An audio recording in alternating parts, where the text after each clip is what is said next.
Good morning and welcome to our morning music matinee show on RASA, an encounter in Indian and Western classical music. Those of you who follow us might know this is already our second musical event this week. We started by a lecture performance on Mozart, so something very Western European, you might say. Today we try something different. Today we really try to find ways to connect those two musical traditions, the Carnatic music that is so important in Chennai, and the Western classical music, which is so important in Germany. When you come to Chennai and you hear it's UNESCO World Heritage Music City, there's an entire season of music, you're like all excited, and then it takes you one December season to realize how different the two music traditions are. And that's, of course, partly Western ignorance, but it's also the fact that I'm not a musician myself, so I underestimated this. But the good thing is, I try to think of music as languages. Also makes sense in the institute we are standing in. And the good thing about language is that A, you don't really need to understand it to appreciate it. And the second is that if you put a lot of effort into it, you can actually learn it. And to learn another language, it helps if you understand patterns or similarities, or you feel like there's something you can grasp beyond the known. So this is actually what we would like to try today. It's a bit of an experiment to find, are there similarities in those musical styles that we should look at further? And Manalini came right with the idea of rasa as a topic. And we were lucky enough to have three very prominent musicians who immediately were excited by the topic and agreed to join. Two of them are joining us in Chennai today, and one is actually joining virtually. So with us today in Chennai is Dr. Jayanti Kumareshwar, who I'm sure you don't need any introduction. We also have Samyukta, who is a trained Carnatic violinist, who is just about to start her master's in Western classical music. So she already has those two traditions. And the third one joining us from California this morning is Dr. Meera Sundarajan, a Western classical pianist who comes from a Carnatic music family. So also there, you see the interest in those topics. Many thanks already to all three of them for joining this experiment. And I keep on repeating experiment because it is in terms of topic, but it's also in terms of technique. It's the first time we're combining live music, recorded music, and live talk to California.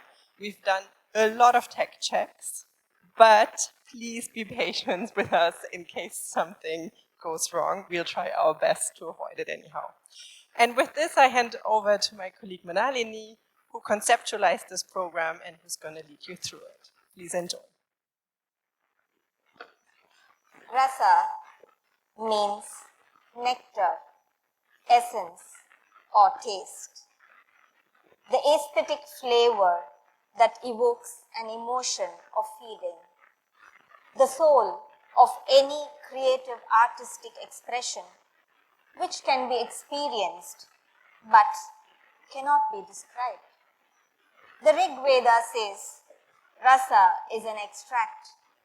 The Atharva Veda says rasa is a taste. The Upanishads say rasa is an essence and consciousness. An emotional flavor by the creator's expression, relished sensorily, mentally, emotionally, while and afterwards, evoking that what it leaves us with. Rasa is a relish of an original emotion transfigured by aesthetic delight. The whole process thus begins with bhava, the expression, anubhava, the experience of the artist while expressing, the svanubhava, which is the creative exploration, And finally, it culminates in Rasanubhava, which is effectuated in the audience. Rasa has been broadly classified into 9 basic emotions in Bharata's Natya Shastra: Shringara, love and beauty; Hasyam, laughter or mirth; Raudram, fury or anger; Karunyam, compassion, mercy; Bhibatsam, disgust or aversion; Bhayanakam, fear or horror; Veeram, valor, heroism; Adbhutam, wonder, surprise; and Shantam, peace or tranquility. If emotions are universal, then they are an essential part of any expressional art form. Whether or not explored consciously, it shall be experienced. Shringara, the king of emotions, Rasaraja. Shringara means love, beauty of all kinds, romantic, of affection, devotional or parental. It creates loveliness in feeling and atmosphere, varying from explicitness to refined subtlety.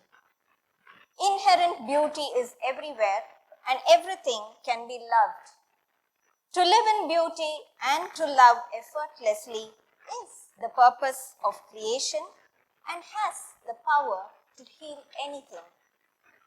Experience of beauty is followed by delight, and the object of delight becomes the object of love. Shringara. Namaskaram everyone, I'm very happy that you all got to come here today, and I'm going to be starting this concert with the piece by Elgar. It's called Saludemo, and it literally translates to my salutation to love. And what better way to start Shringara?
Shringara, as universal it might be, there is another aspect of Shringara where there is also envy, green with envy. So, Javali is a beautiful personification of Shringara, where when there is love in one place, there is also a little jealousy. So I'm going to present that aspect.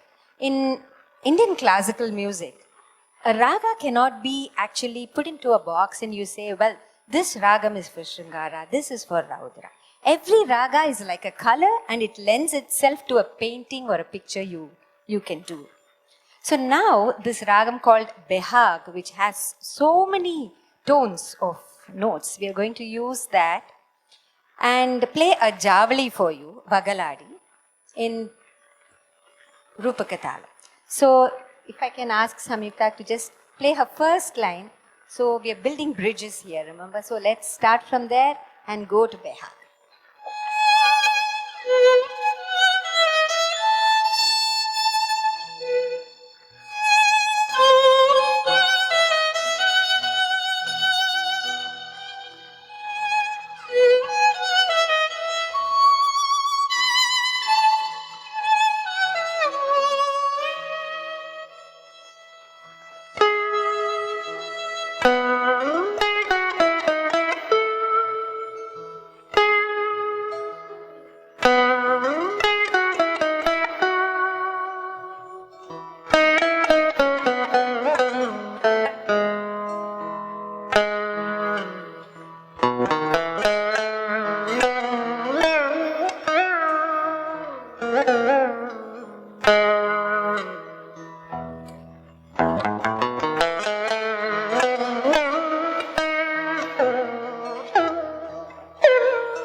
Good morning from California.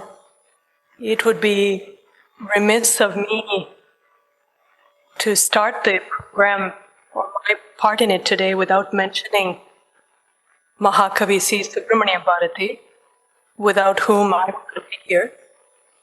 He is my great-grandfather. And the idea of rasa is one that I am very familiar with through Bharati's writing, which in a sense was at the origin of the program today. In terms of Western classical music, there is a fundamental difference between Western classical and Indian classical music in the sense that Western classical music does not function according to the raga system. Instead, there is a relatively limited number of ragas and a system whereby the music moves not through ragas, but by changing the tonal center of the music. So pitch is very important in Western classical music. But for our purpose today, I think it's also important to remember, notwithstanding differences between these two systems, that Western harmonic music emerged from earlier forms of music in the West, which were similar to the raga-based system in India, known as modal music. So today's example of Shringara drawn from the Western classics, I have chosen a piece by Johannes Brahms, a great exponent of German Romanticism. This is a selection from a group of pieces, his Opus 118, so his 118 published works. And this is a very popular group of pieces amongst pianists and lovers of Western classical music. It's dedicated to Clara Schumann, who was wife of Brahms's mentor, also a great composer, Robert Schumann, and one of the leading virtuoso pianists of the 19th century. Brahms, who was about 18 years younger than Clara Schumann, had an intimate friendship with her throughout his life, and in many ways, his model both as a musician and as a person. So the piece I've chosen today is the second out of a set of 6, where Brahms seems to express his deep tenderness and warmth towards his lifelong close friend. And the piece begins with the indication andante teneramente in Italian, which means at a gentle walking place and tenderly. Thank you.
Shringara in Viraha, longing to be united and sad with the separation. Shringara in Viraha.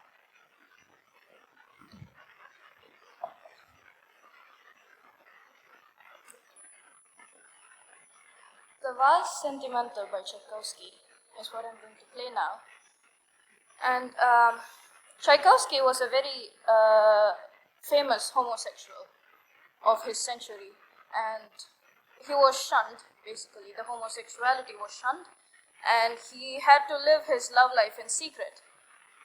And he is the best person to show pain and love, as he is in pain every time he has to be in love. Valse Sentimental.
Why I chose Charukeshi is it's a kind of happy sad raga. Sarigama is nice thing that there is love still.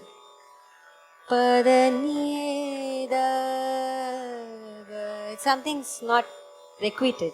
So it's a combination of when you think things are okay, and then the beautiful thing here is we have the freedom to express our thoughts in our words, because we can improvise freely in a system like this.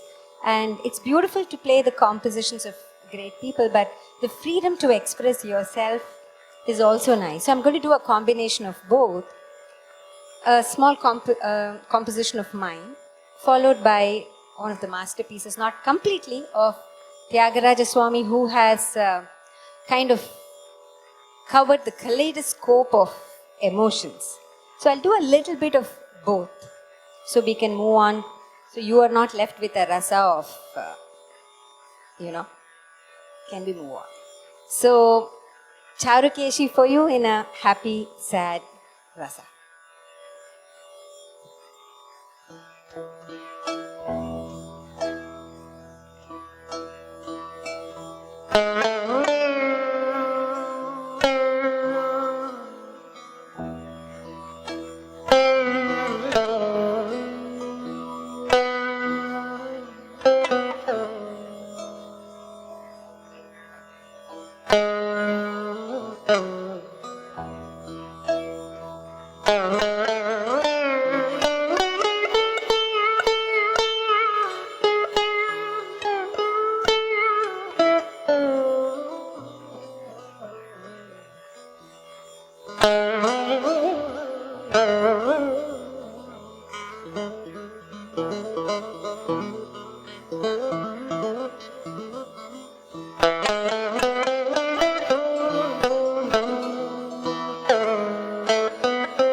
The piece that I have chosen for this section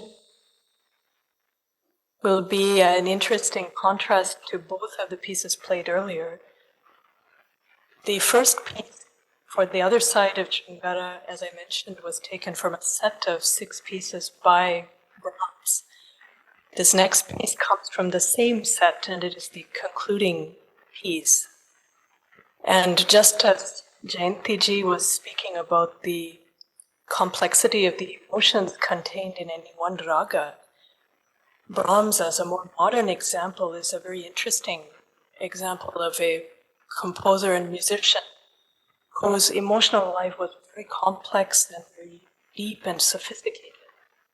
And it is contained within formal structures of great beauty and even efficiency. So this piece is widely considered to be a masterpiece of piano literature. It is in E flat minor, which means that the main tonality is just a half step down E, where Goethe-Institut was just playing. And the amazing thing about this piece is how Brahms builds the entire emotion, the entire rasa of the piece, out of just 3 notes. 3 very simple notes you'll hear right at the beginning. And one more thing I want to mention is that we're going to be speaking about another rasa next. And in this piece, we actually see a combining of the 2 rasas, both the one that we are currently discussing and the rasa of heroism or courage. So you may wish to attend to how, building on these 3 notes, Brahms explores this emotional universe. Thank you.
To love is to give.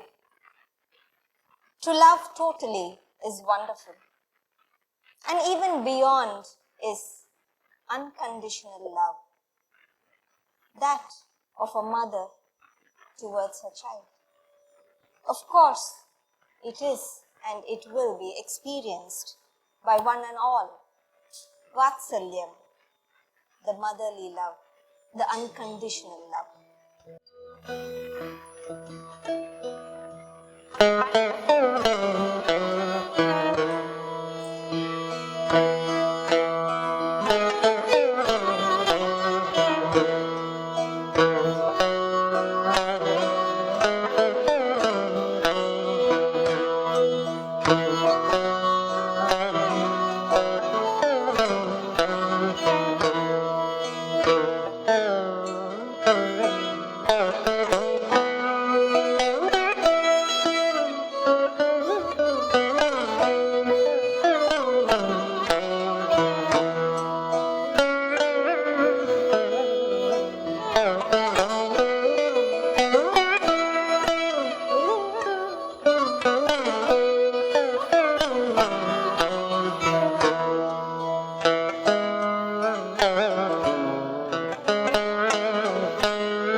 creator and the receiver. I wanted them to dwell in the Vatsalyam. For those who may not be aware, this is Yennatavam Seidanai Yashoda. Yashoda, the mother of Krishna, is being questioned.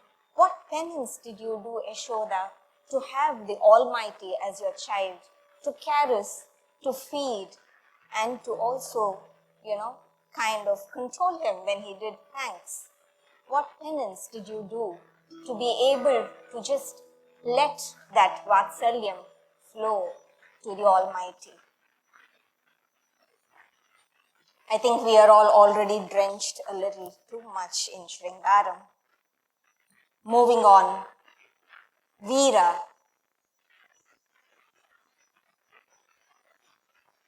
The rasa of valor, bravery, fearlessness, boldness, determination, self-confidence, assurance. Everyone has the valor of a warrior within. A passion and eagerness evoked in us when responding to calls. Veera is an embodiment of an energetic, determined, and unrelenting nature with no surprise or confusion. It also displays strength, vibrancy, mastery, and steadfastness. Veera, the rasa of valor. For Veera, I chose this particular piece. It's an excerpt from the E major concerto by Bach. And for people who are not aware, a concerto is when a soloist plays with a whole ensemble called an orchestra. So that's a concerto. And this particular concerto starts off with the three most important notes of any scale: the Shadjam, the Antaragandharam, and the Panchamam. And these three notes are the base of valor and victory, because there is no stronger triad. And as Meera had already explained, there is no fixed ragam to a Western piece, and it changes throughout. But this piece in particular has strong notes of Gambhira Nate and Shankarabharanam, and no stronger ragas, don't you think? So here goes.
I so much enjoyed, just like everyone else present, I'm sure, hearing these two wonderful musical renditions of Viram.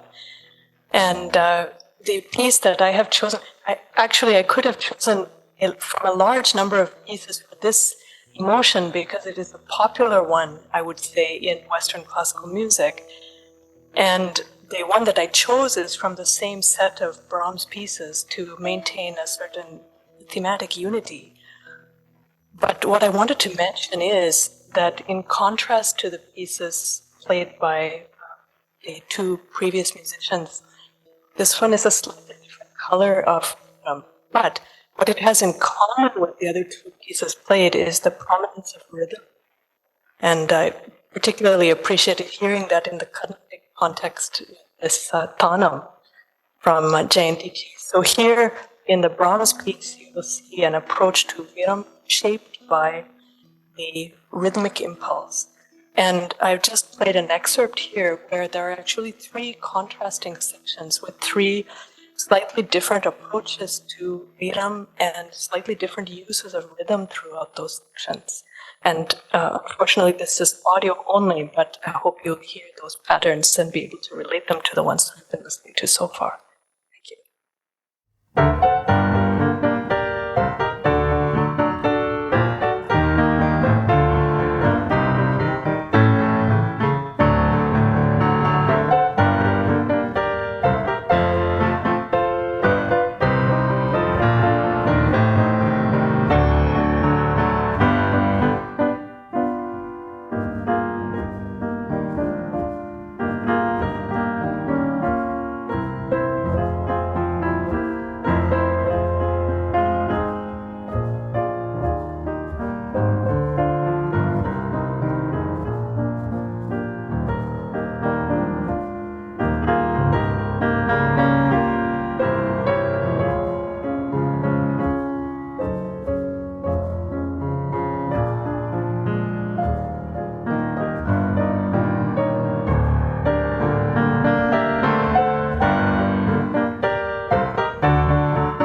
Have we not wondered, where do we come from? It's amazing and yet mysterious.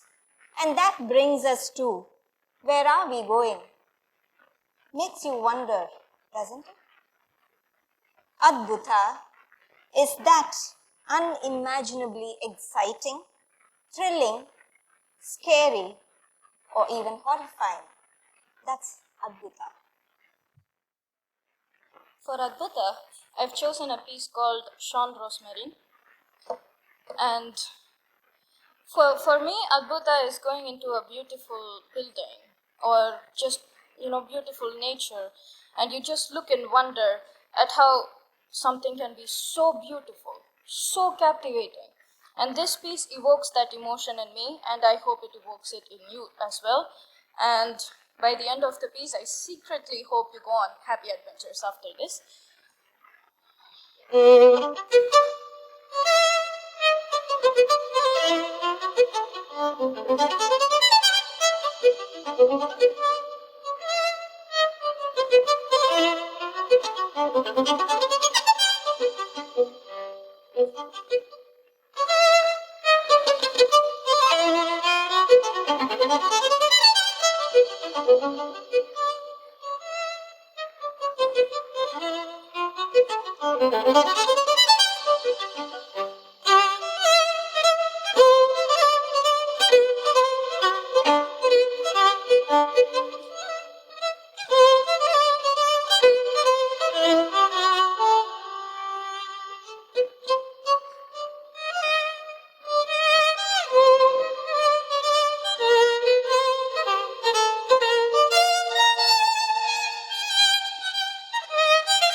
I'll introduce briefly the piece that I have chosen for this segment as well. This is a piece by a more modern composer, Alexander Skryabin, a cosmopolitan Russian composer who was more or less an exact contemporary of Sri Subramania Bharati, Mahakavi Bharati. Lived from 1872 to 1915 and was also a member of the Theosophical Society and someone who was fascinated by Indian philosophy, particularly the Advaita thought. And he believed that he was going to compose a great work encompassing all forms of art, music, perfumes, appreciation of nature, and that this would be performed in the Himalaya mountain and lead to an apocalypse of bliss. And unfortunately for all concerned, perhaps he died before that could happen.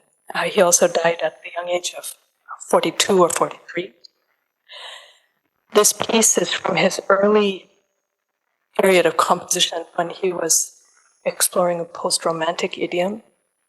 But it's very interesting that it was composed at around the same time as Brahms' pieces, and you'll see that he was on a very different trajectory. So this is a small excerpt from his Sonata number 2, Opus 19, Sonata Fantasy in G sharp minor, a piece that he described by saying that in it, he saw the sea by moonlight. Thank you.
response to that, Karuna, the manifestation of compassion towards sorrow and pain, a pathetic sentiment of pity born of ignorance and attachment. Sorrow comes when we have to let go. In pity, we forget that others' problems are the same as ours. Real compassion is a divine quality. Karuna may be helpful totally, but what truly helps is bringing enlightenment. Nevertheless, a touch of compassion is always a blessing. Karuna not only transcends the world, it also transcends the self. The bridge to one's higher self, the thread that binds every human being. Karuna is healing. Karuna is motivating. Karuna is enlightening.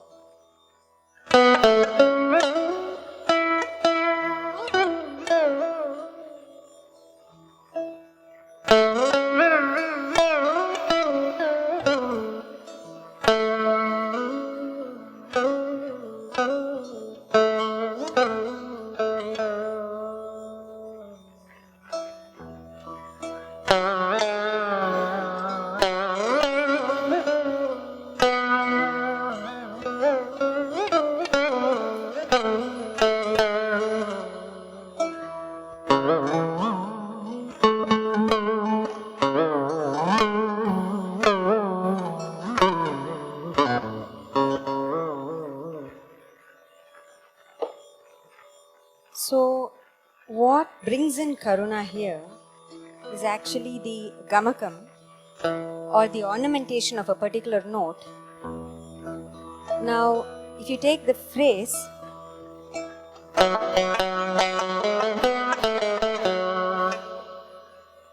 not much of compassion in that. If you just add some ornamentation,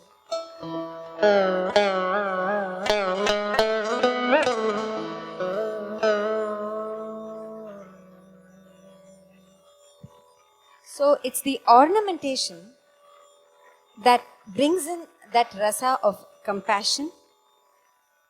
You really need to bend the note to bring in that compassion. Let's do some bending in Sahana.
A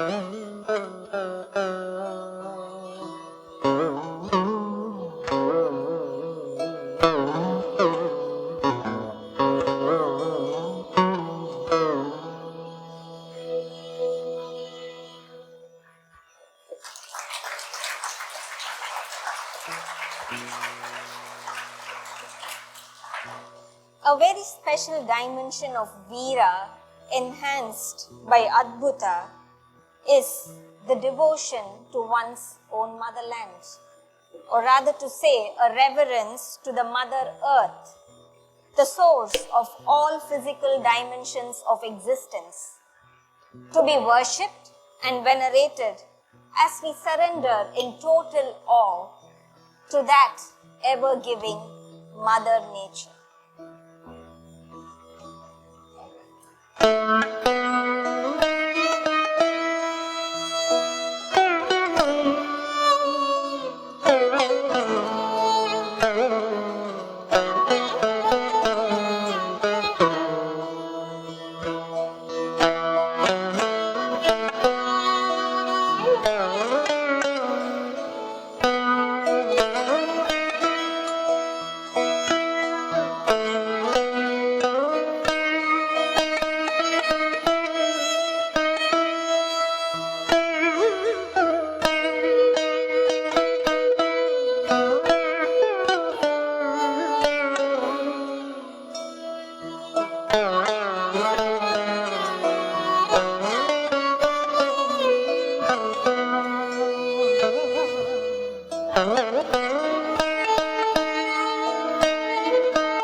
Almost coming there.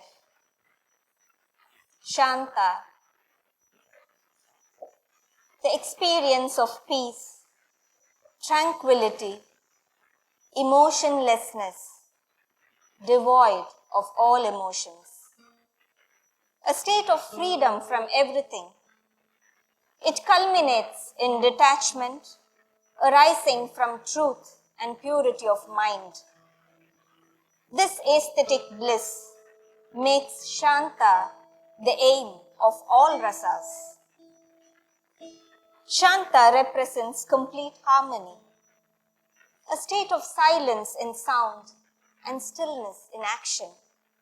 Well, it does not require an absence of emotion, rather the stability with the experience of peace, which can be while doing anything, anywhere, anytime. When you are at peace, you become so full that you're empty. Shanta is from which all rasas evolve and into which all rasas collide into nothingness. Shanta, the all-encompassing and that which is totally devoid. It all begins and ends there. Shanta is the key to eternity. We will have Meera performing live for us for Shanta. I would request her to please shortly introduce her piece and perform. Thank you, Meera. Thank you. The piece that I'll be playing is very short, but I think it beautifully illustrates the principle of Shanta. It is from a modern composer who died in the 1980s, Alberto Ginastera or Ginastera, depending on which pronunciation you prefer, from Argentina, and deeply influenced by traditional music, including indigenous music in his country. So we're going to hear a more modern idiom now of Western classical music. Thank you.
There's nothing permanent but change.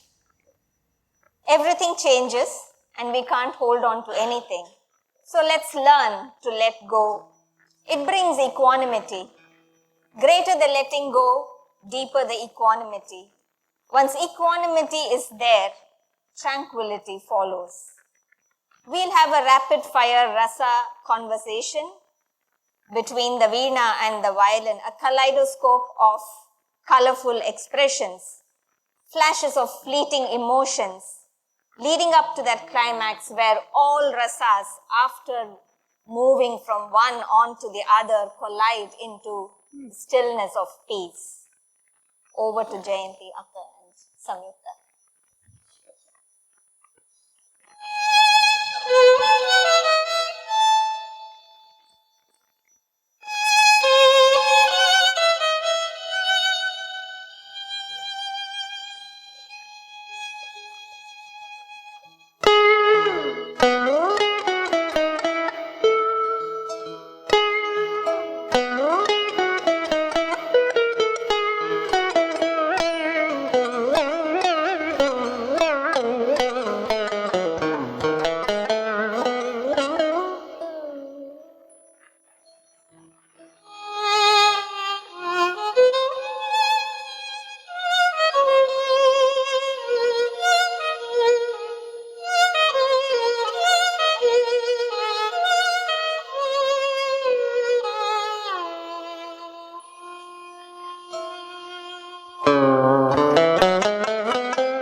Let us have deep love, greater strength, and inner awakening to change the way of life towards betterment.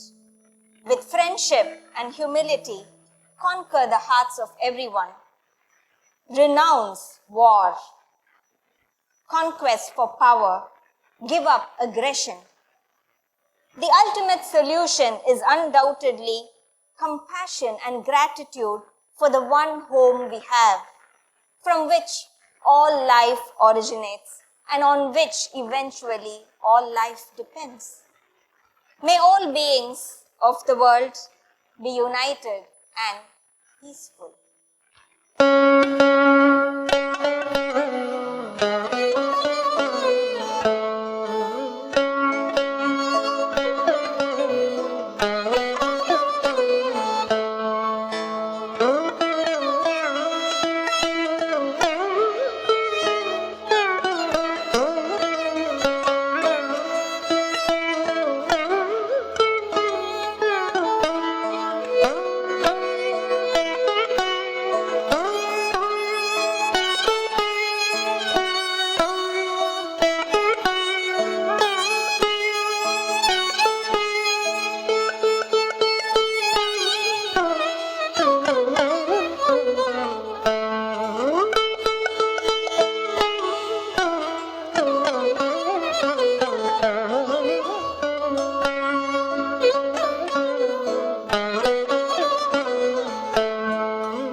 Rasa, a fusion of emotions and melodies that bathes the minds of listeners with the savor of bliss. It is the truth of music, shining without cessation, clear to the heart. It is yet beyond words that we have experienced. May I request the musicians to please come forward. We'd like to really thank Mrinalini for coming up with this idea and the Goethe-Institut for making this idea a reality. Personally, both Samyukta, myself, and of course Meera know how much work Mrinalini has done into getting this together. I think Samyukta was in Switzerland and I was in Bangalore and Meera is in California. To make this happen it was a completely different rasa, which only Mrinalini knows how it went. Thank you so much for having us. Thank you all. May I call upon our director, Dr. Katarina Georgin, to please come up on stage to greet our musicians in a traditional manner. Dr. Jayanti Kumaresh on the Saraswati Veena.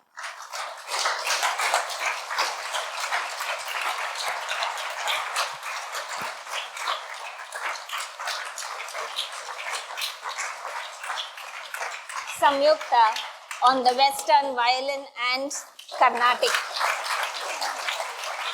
We just showed it. And Meera on the piano.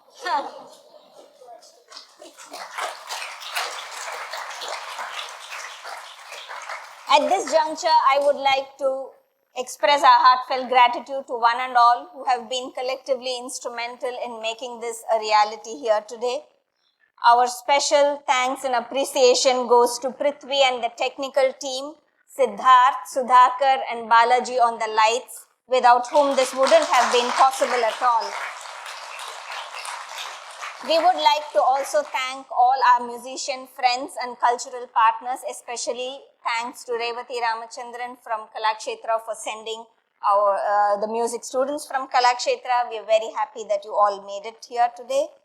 And I must thank also my entire team, the house team, who are not visible here, but without whose collective energies and efforts, this wouldn't have been possible. And finally, last but not the least, our thanks to each and every one of you for being here and making Rasa musical encounter a reality. Dankeschön and auf Wiedersehen.